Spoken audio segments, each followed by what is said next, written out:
Well, it looks like the race for the White House is a knockdown fight to the finish, with Hillary Clinton and Donald Trump slugging it out on the trail until voters make their final decision first Tuesday in November. We are stepping back into the title boxing ring with former prize fighter and political analyst Ed Rollins.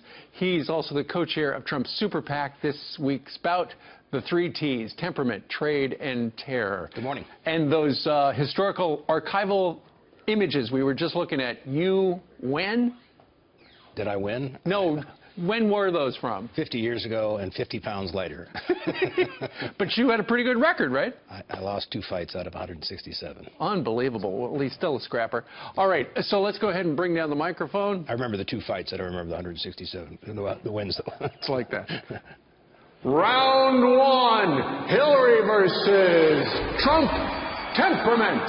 He is temperamentally unfit and totally unqualified to be President of the United States.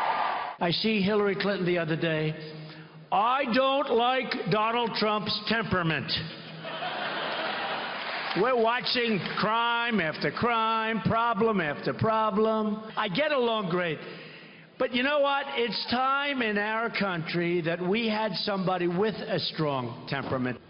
Okay, round 1. How do you score, Ed Rollins? She has a point when our new Fox poll basically says that 83% think he's obnoxious and 89% think he's a hothead. You know, she has a point, but at the end of the day, that's not a qualifier.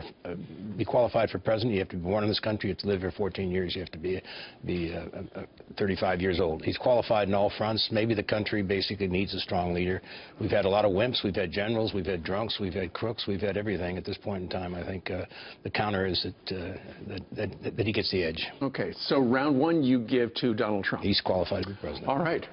Round 2, trade.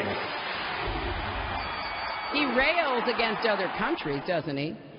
He says he's for our workers. But Trump's own products are made in a lot of countries that aren't named America. So how does that all fit into his talk about America first? She has it completely backwards. Hillary Clinton unleashed a trade war against the American worker when she supported one terrible deal after another. No matter where she went, the American worker was hurt. Ed Rollins, how do you score that round? Trump wins that easy. Trump's created jobs all over this country, thousands and thousands and thousands. I don't think she's ever created a job anybody's ever worked for. He's always been a government employee. He's basically created jobs overseas, too, but nowhere near the number he's done here. So I think he clearly wins the trade battle. All right. Round 3, terror.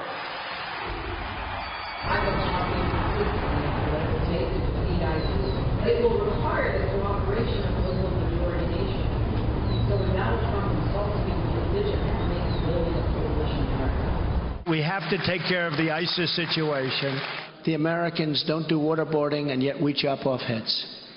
They probably think we're weak, we're stupid, we don't know what we're doing, we have no leadership. You know, you have to fight fire with fire. All right, Ed Rollins, who gets that round? He wins this one easily. She's given the traditional diplomatic, let's sit down with our Muslim allies and take care of this. We've been doing this for a long time, lots of discussions. He basically shows great strength, and I think in this particular case with the terrorism attacks, he wins that easy. Your call? He wins this week. No disadvantage to her because she's still doing well in the polls, leading slightly, but it's a very close competitive race. All right, we should point out that last week you actually gave 1 or 2 rounds to Hillary Clinton, so even though you're running a super PAC for him, you seem to be fair and balanced. I'm going to try and call it the way I see it, so we'll see you back in the ring next week. My pleasure, thank you.